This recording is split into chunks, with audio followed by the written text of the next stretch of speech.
네, 우리 주님이 사랑하시는 많은 성도 여러분, 우리 또 이렇게 주님 안에서 복된 만남을 가졌는데요. 우리 옆에 계신 분하고 함께 인사하고 시작하겠습니다. 참 잘 오셨습니다. 사랑하고 축복합니다 하고 인사하시죠.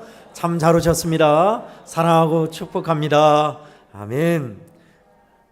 한 번만 더 우리 옆에 계신 분하고 인사하실까요? 하나님은 당신의 아버지십니다 하고 인사하실까요? 하나님은 당신의 아버지십니다. 아멘. 가슴속에 있는 별이라는 제목으로 하나님의 말씀을 함께 나누고자 합니다. 여러분 5월 첫 주는 늘 어린이 주일이라고 해서 많이 지키고 여러분께서 많이 설교를 들으셨습니다. 그래서 저도 어렸을 때부터 들었던 설교가 기억나요. 하도 많이 들어서 그리고 그게 참 좋은 말씀이셨습니다. 우리는 다 하나님 앞에 어린아이와 같은 존재가 되어야 합니다 하면서 어린아이는 어떤 존재냐, 부모님의 품을 떠나서는 생존할 수 없는 존재예요. 그래서 전적으로 하나님의 품 안에 있어서 하나님의 도우심과 사랑을 입고 사는 그런 어린아이가 되어야 한다. 또 하나는 어린아이들은 부모를 철석같이 단순하게 믿어요. 재고 따지고 앞날 생각하고 염려하지 않습니다. 그렇게 어린아이 같은 신앙으로 하나님을 믿고 따르며 살아야 한다라는 말씀을 저도 들어왔고 여러분들께서도 들어오셨습니다. 맞는 말씀입니다. 그리고 주님은 천국은 이런 어린아이와 같은 자들이다라고 하셨죠. 어린아이들이 내게 오는 것을 금하지 말라 하셨습니다. 문자 그대로도 맞는 말이지만 당시 어린아이는 오늘 우리가 생각하는 어린아이 개념하고 달랐습니다. 어린아이는 아직 사람이 덜 된 존재였습니다. 그 개념이었어요. 그래서 제대로 이제 교육 수준이나 생각 지혜가 크면 이제 사람으로 대우를 해줬고, 그리고 진짜 명문 가문에서는 아이가 태어나도 바로 후계자로 인정하지 않았습니다. 제대로 된 그 집 종들 중에서 제대로 유능한 종 밑에서 아니면 제대로 된 교사 밑에서 수준에 이르러서 통과할 때까지 자기 후계자로 인정을 안 했어요. 그래서 그 수준에 이르렀고 자라나야, 지혜와 생각과 깊이가 자라나야 비로소 너는 이제 내 후계자요, 내 아들이다라고 인정했습니다. 그러니 우리가 생각하고 있는 어린아이 개념하고 지금하고는 달라요. 지금은 우리 어린아이들이 매우 소중하다, 우리 보배다라고 하지만 고대에는 그러지 않았습니다. 그래서 인원수에도 남성 장정만 쳤지 여성과 어린아이는 아예 추가하지 않았어요. 그 당시에 그러면 예수님이 그 어린아이들이 내게 오는 걸 금하지 말라, 어린아이와 같지 않고서는 천국에 들어갈 수 없다는 말은 무슨 의미일까요? 당시 배경, 문화적 배경을 이해하면 가난하고 헐벗고 자격 없는 자들이 나한테 오는 것을 금해서는 안 된다, 그런 의미예요. 그리고 이렇게 낮고 낮은 모습으로 주님을 섬기는 자만이 천국에 갈 수 있다, 그런 뜻입니다. 사실은 뭐 해석하는 데 있어서 맞고 틀리다가 칼로 무 자르듯이 할 수는 없겠지만요, 원래 문맥상 또는 문화 배경상 해석하면 그렇다 하는 것을 간략히 말씀드리고, 오늘 저는 그런 말씀을 이미 들으셨으니까 떠나서 다른 방향으로 접근해 보고 싶습니다. 우리 자녀들 이야기요, 여러분의 아들 딸들 이야기요. 여러분들은 여러분의 자녀를 무엇으로 말할 수 있으시겠습니까? 어떤 이는 보물, 어떤 이는 애물단지, 어떤 이는 금싸라기, 어떤 이는 조금 이제 배웠다는 분은 현존하는 미래, 또 어떤 이는 전 좀 특이했어요. 눈동자라고 비유했어요. 여러분은 여러분의 자녀들을 무엇으로 비유해 말할 수 있겠는가요? 그런 면도 있지만 하라는 공부는 안 했었고 늘 게임만 했었고 도대체 너는 무엇이 되려고 그러냐 하면서 골칫덩어리다, 진짜 저거는 자식이 아니라 왼수 같다라고 하시는 분들도 있을 거예요. 자, 정도 차이지만 그런 아이가 오늘 본문에 나옵니다. 바로 세례 요한도 그랬어요. 세례 요한이 무슨 게임만 했냐 그런 의미가 아니라 세례 요한은 태어날 때부터 독특했습니다. 나이가 다 들어찬 당시 대제사장인 사가랴와 엘리사벳 사이에서 정말 임신할 수 없는데 임신한, 노경에 임신한 아이였어요. 태어날 때부터 독특했어요. 근데 이름도 가문에 그런 선례가 없는 이름을, 독특한 이름을 진 거예요. 우리는 다 알죠. 지금 아니까 그래요. 우리는 아무렇지 않게 요한, 세례 요한, 그렇지만 이 가문에 없는 이름이에요. 어머니한테 물어봤더니, 엘리사벳한테 물어봤더니 요한이라 할 것입니다 하니까, 아니 아버지 이름이 사가랴니 아버지 성쪽을 따서 지어야지, 요한이라는 이름은 너희 족보에 없다 라고 할 정도였어요. 그러면 부친인 말을 못하는 아버지한테 물어보자. 사가랴는 성전에서 하나님의 지시하심을 알고도 믿지 않아서 아이가 날 때까지 너는 벙어리가 될 것이라서 말을 못했어요. 그러나 서판에 달고 써서 대화를 했답니다. 서판을 달라여서 쓴데 요한이라고 쓴 거예요. 어머니하고 똑같은 이름을 쓴 거예요. 야, 이런 일이 있을 수 있냐? 듣도 보도 못한 일, 엄마 아빠가 떨어지고 말도 못하는 아빠가 또 똑같이 요한이라고 이름을 썼으니, 그 아이의 이름은 그 유대 산골에서 독특한 이름 요한이라는 이름으로 불림을 받게 된 거예요. 지금으로 말하면 네 이름은 참 특이하다, 그런 이름이었다고요. 그런데 이 아이가 자라면서도 독특했어요. 우린 읽지 않았습니다마는 80절을 보면요, 80절입니다. 1장 80절. 아이가 자라며 심령이 강하여지며 이스라엘에게 나타난 날까지 어디에 있어요? 빈들에 있으니라. 얘는 독특하게 빈들을 좋아하는 애 있어요. 얘가 대체 커서 뭐가 되려고 그러냐? 부모뿐만 아니라 그 동네 사람들이 다 자가 커서 어떻게 될란가? 그 말을 했대요. 우리 읽었죠? 66절에 이 아이가 장차 어찌 될까? 그 말이에요. 야가 대체 뭐가 되려고 그럴까? 근심 반 기대 반, 매우 독특한 아이였습니다. 세례 요한이 그런 아이였어요. 우리는 결론을 알죠. 아이가 여성이 난 사람 중에 세례 요한보다 큰 자가 없다. 왜요? 하나님의 아들 독생자에게 세례를 베푼 자니까요. 그리고 하나님의 메시아 예수 그리스도의 길을 예비한 자였어요. 마지막 선지자. 그렇죠. 그게 세례 요한이었습니다. 여러분, 저는 오늘 말씀을 통해서 한 가지 메시지를 같이 나누고 싶습니다. 오늘 제목하고 같아요. 아이의 가슴 속에 별을 보십시오 라는 겁니다. 따라하겠습니다. 아이의 가슴 속 별을 보십시오. 아멘. 66절입니다. 66절을 함께 읽겠습니다. 시작. 듣는 사람이 다 이 말을 마음에 두며 이르되 이 아이가 장차 어찌 될까 하니 이는 주의 손이 그와 함께 하심이러라. 아멘. 오늘 제목도 독특하죠. 가슴 속에 있는 별. 아이의 가슴 속에 별이 있대요. 어느 글을 통해서 읽고 굉장히 공감한 글을 통해서 잡은 제목입니다. 어느 한 여인이, 서양에 있는 여인이 늘 사과를 자르다가 실수로 사과를 세로로 자르잖아요. 이렇게 쪼개잖아요. 실수로 가로로 이렇게 잘랐대요. 가로로 잘랐는데 사과를 보며 깜짝 놀랐어요. 늘 세로로 자르면 씨앗이 조금 있잖아요. 근데 가로로 잘랐더니 사과 속에 별이 있는 거예요. 그 얘기를 친구들한테 하면서 생각한 겁니다. 우리 아이도, 우리는 늘 보아왔던 대로만 보려는 경향이 있지 않은가? 우리는 고정된 시각으로 아이를 보려는 경향이 있지 않은가?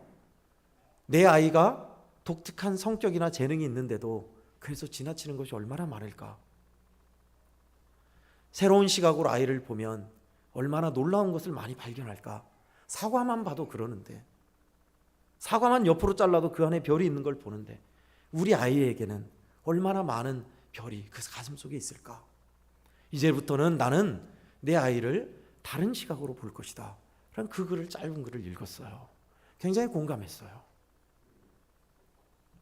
여러분, 우리들은 볼 때 늘 우리가 살아온 시각으로 판단합니다. 우리 자녀들을 좀 독특하거나 안 해봤던 것을 하거나 그러면은 못하게 만들거나 그냥 지나쳐요.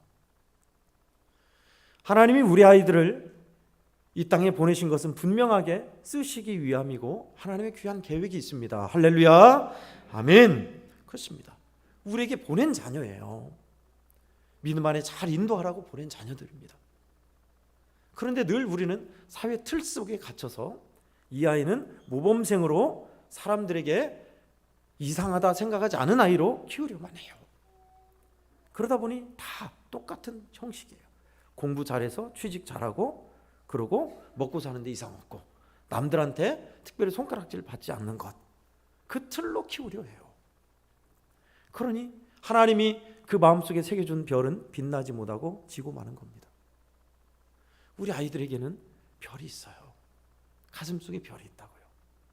오늘 본문 말씀은 저 뒤에 앉아있는 우리 윤이 돌 때 준 말씀입니다. 윤이는 독특했어요. 아무튼 생략하고 이 아이가 어찌 될까는 걱정 반 기대 반이 있는 말입니다. 그런데요, 여러분, 세례 요한한테만 이런 게 있는 것이 아니었어요. 여러분이 잘 알고 있는 요셉도 그랬습니다. 창세기 37장 11절 말씀을 제가 봉독해 드리겠습니다. 37장 11절 말씀입니다.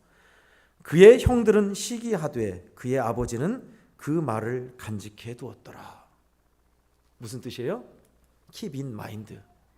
그 생각 속에 간직하고 있었다, 생각하고 있었다 뜻이에요. 어떤 생각이요? 엄마, 아빠, 형들, 내 꿈을 들어보세요. 해와 달과 별 11별이 있는데 나한테 인사했어요. 그 말을 저 철딱서 집는 거 하고 형들은 그렇게 시기했지만 아버지인 야곱은 마음에 두고 있었다고요. 아, 이 아이가 장차 어떻게 될까? 그 생각하고 있었다고요. 이 아이가 어찌 될까? 똑같은 말씀입니다. 여러분, 오늘 본문에서 한 장, 두 장만 더 넘겨보겠습니다. 구약 신약성경 92쪽 누가복음 2장 51절입니다. 여러분 페이지 92페이지에 있습니다. 신약성경 92페이지 누가복음 2장 51절을 우리가 함께 읽겠습니다. 시작. 예수께서 함께 내려가사 나사렛에 이르러 순종하여 받드시더라. 그 어머니는 이 모든 말을 마음에 두니라. 아멘. 예수님이 12살 때 이야기예요. 성전에서 최고 랍비 석학들과 변론함에 있는 것을 보고 나서 깜짝 놀라서 왜 여기 있었느냐 하니까 내가 내 아버지 집에 있어야 할 줄 알지 못하셨나이까. 그 모든 말과 행동을 마리아는 마음에 두고 있었대요.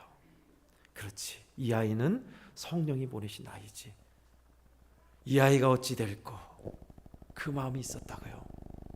여러분, 우리 자녀들, 우리 아이들도 마찬가지입니다. 기성세대인 부모 세대가 우리 아이들에게 어떤 세상을 물려주고 있는가 보면 우리는 참 미안함이 많습니다. 치열한 경쟁 사회에서 이겨야 살아남는 사회 구조, 각박하고 힘겨운 사회의 우리의 풍토를 우리 자녀들에게 고스란히 물려주고 있어요. 자녀를 위한다 하지만 제대로 된 좋은 것을 가르치지 못하고 전수하지 못해서 지극히 놀랍도록 자기만 아는 자녀들을 키우고 있습니다. 작년인가 재작년인가 말씀드렸죠. 우리 부모 세대 여러분께 말씀드렸습니다. 자식들에게 좋은 것을 가르쳐야 한다고 하셨습니다. 그 일례로 여러분은 여러분의 생일에 자식들을 반드시 오게 하십시오. 오게 해서 부모님의 생일을 축하해 줄 아는, 우리식으로 이야기하면 싹까지 있는 자녀가 되게 하십시오. 가르쳐야 한다고 했습니다. 그러지 않고 뭘 바쁜데 뭐 오냐 생각하고 하지만 가르치지 않으면 배우지 못하는 법입니다. 50이 넘어서도 부모 칠순 챙기지 못하는 자녀가 되는 거예요. 그러면 안 되잖아요. 가르쳐야 돼요. 부모 귀한 줄 알고 어른 받들 줄 알고 네 입만 입 아니다. 부모도 뭐 맛있는 거 먹을 줄 안다. 가르쳐야 돼요. 그렇지 않으면 아이들은, 우리 자녀들은 모르고 의당 그런 양 자라요. 가르쳐야 할 일이 있습니다. 아이들 가슴속에 별을 봐야지만 또 우리는 가르쳐야 할 책무도 있어요. 하나님께서 우리에게 허락하신 우리 아이들을 어떤 시각으로 바라보느냐, 또 어떤 좋은 것을 잘 전수하느냐가 우리 부모된 세대의 책임이죠. 또 우리 아이들은 또 하나님께서 허락하신 결이 있어요. 독특한 결이 있습니다. 저는 어렸을 때 몰랐는데 그게 참 아쉬움으로 남는 것 중에 하나가, 어렸을 때 저희 고향에는 먹감나무가 그렇게 참 많았습니다. 먹감나무는 토종 감나무인데 크지는 않아요. 근데 자그만한데 보통만한데 꼭 홍시에 이렇게 붓으로 먹을 딱 칠해놓은 것 같은 그런 감이에요. 그걸 먹시감이라고 합니다. 홍시가 아니라 먹시. 먹으로 칠해놓은 것 같다 해서 매우 달아요. 근데 그 토종 감나무가 작으니까 요즘은 계량적으로 주먹만한 감이 많이 나오잖아요. 많이 비었어요. 볼품도 뭐 모양은 볼품도 없죠. 그런데 그게 정말 고급 자재인 것을 뒤늦게 알았습니다. 이제 거의 없으니까 더 진귀해졌어요. 제대로 된 먹감나무로 만든 자개농은 800 거의 1000에 가까운 가격을 호가하고 있습니다. 목수들은 그 재료를 알아요. 구하고 싶어도 많이 없어요. 그게. 근데 그걸 어떻게 알았냐면 감나무를 딱 베면 감나무의 속에 검은 이렇게 점이 있어요. 근데 이렇게 베면은 모르죠. 근데 그 진가는 어디 나오냐? 세로로 베면 나옵니다. 제가 띄워주려고 그냥 안 갖고 왔어요. 인터넷 찾아보시면 먹감나무 쳐서 이미지 보시면 너무너무 모양이 아름다워요. 마치 붓으로 딱 그려놓은 것처럼 나무의 가운데 검은 먹색이 쫙 있어요. 세월을 따라서 풍토를 따라서 감나무가 그 먹빛을 머금고 있는 거예요. 그 속에. 저는 우리 부모들이 바로 이 먹감나무 같다 생각했습니다. 자식을 키우면서 또 믿음의 길을 걸어오면서 이 자녀가 어이 될고 하면서 가슴 졸이고 사랑을 쏟아붓고 믿음 안에 풍파를 건너오면서 우리 부모님들의 마음속에는 아름다운 인생의 문양이 있어요. 우리 자녀들은 그 먹감 문양을 봐야 돼요. 서울대 의대에 나온 어느 자녀 이야기를 읽었습니다. 좋은 생각이라는 월간지에서 읽은 것 같아요. 어머니가 노점상을 하면서 자식을 키웠습니다. 자식을 공부 잘하는 자식으로 키우기 위해 최선을 다했고 노점상에서 장사를 하면서 키우신 거예요. 다행히 아이는 공부를 잘했고 공부를 하는 것을 어머니가 빚을 내서 그렇게 최선을 다해서 아이를 키웠어요. 그래서 서울대 의대에 들어갔고 좋은 외과 의사를 만나 결혼을 했습니다. 그런데 결혼식 때 어머니가 노점상에서 일하시는 주름이 많고 허름한 어머니가 부끄러웠어요. 알리지 않고 그냥 안 오셔도 된다 하고 결혼식을 했습니다. 그러면 이제 나중에 인사드리러 오거나 소개를 시켜야 하는데 어머니가 부끄러워 소개를 안 시킨 거예요. 그리고 다달이 꼬박꼬박 돈만 보냈습니다. 어머니는 사람들에게 아들 자랑을 그렇게 하죠. 우리 아들이 서울대 의대에 들어가서 결혼도 잘해서 지금 잘 살고 있다고. 나한테 올라오라 같이 살자 하는데 내가 그게 불편해서 안 가고 있다고. 이렇게 사는 게 나는 편해서 이게 좋다고 어머니 애둘러 그렇게 말씀했죠. 세월이 흘러 어머니가 아프고 돌아가셨습니다. 장례를 치르지요. 자녀가 장례를 치르고 아들이 장례를 치르고 어머니 유품을 정리하다가 통장을 발견합니다. 통장에는 아들이 보내준 돈을 하나도 쓰지 않고 차곡차곡 모아놓은 돈이 고스란히 있었습니다. 그리고 그 뒤에 조그마한 편지. 아들아, 네가 이것을 발견하거든 네가 좋은 일에 어려운 일 당할 때 이 돈을 쓰거라. 그게 어머니 마음이에요. 땅을 치고 후회해도 때는 늦었죠. 이 아이의 자라왔던 모습은 어머니가 최선을 다해서 아이를 장래를 걱정해서 키웠죠. 모범생으로 아주 공부도 잘했고 그렇지만 그는 정작 놓쳤어요. 어머니 가슴 속에 있는 그 아름다운 먹감나무의 모양을, 어머니 가슴 속에 있는 핏빛 별빛을 그 자식은 모르고 있는 겁니다. 그것이 오늘날 우리 젊은이들, 우리 아이들이 내 부모를 통해서 봐야 할 모습이에요.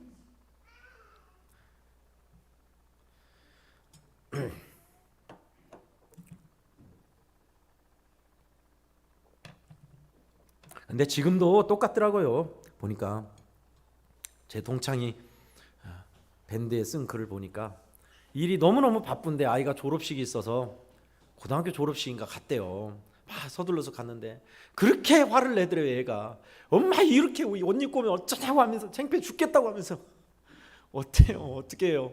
막 열심히 일하다가 그래도 졸업식이니까 찾아갔는데 딴 부모들은 뭐 화장도 하고 막 이쁘게 왔는데 자기는 좀 일하다 왔으니 그걸 그렇게 아이가 싫어해서 미안했다면서 속이 상했던 글을 읽었습니다.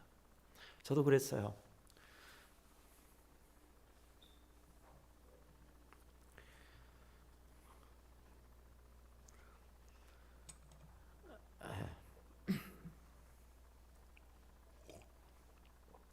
하여간 우리 자녀들은요, 내 부모님 가슴에 있는 그 사랑에, 긴 인생 살아오면서 나를 아껴주고 나를 키워주신 사랑의 그 아름다운 문양을 볼 수 있어야 돼요. 놓쳐서는 안 돼요. 주의 이름으로 축원합니다. 아멘. 우리 부모 세대는요, 이 아이를 하나님이 보내셨고 하나님이 쓰신다는 아이 가슴 속에 있는 별을 놓쳐서는 안 돼요. 지게해서는 안 돼요. 하나님이 쓰세요. 우리 아이들은 분명히 하나님이 쓰세요. 너는 대체 뭐가 되려고 그러냐 하면서 걱정 염려의 말 대신 이 아이가 어찌 될 거로 바꾸십시오. 이 아이가 나중에 어떻게 하나님께 쓰임 받을 거, 이 아이가 대체 하나님이 어떻게 놀랍게 쓰려고 이러실까, 그걸로 바꾸세요. 제가 잘 아는 훌륭한 목사님이 있습니다. 그 목사님은 태생부터가 참 어려웠어요.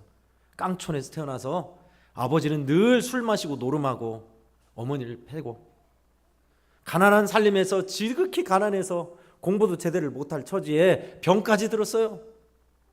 심한 폐병까지 들어서 죽을 뻔했습니다. 어렵게 공부를 했죠. 하나님을 만나서 공부를 했죠. 하나님이 그 아이를 어떻게 쓰셨겠어요? 세계적인 목사님으로 쓰셨어요. 제 고향 대선배 고 이중표 목사님 얘기입니다. 우리 아이들에겐 가슴 별이 있어요.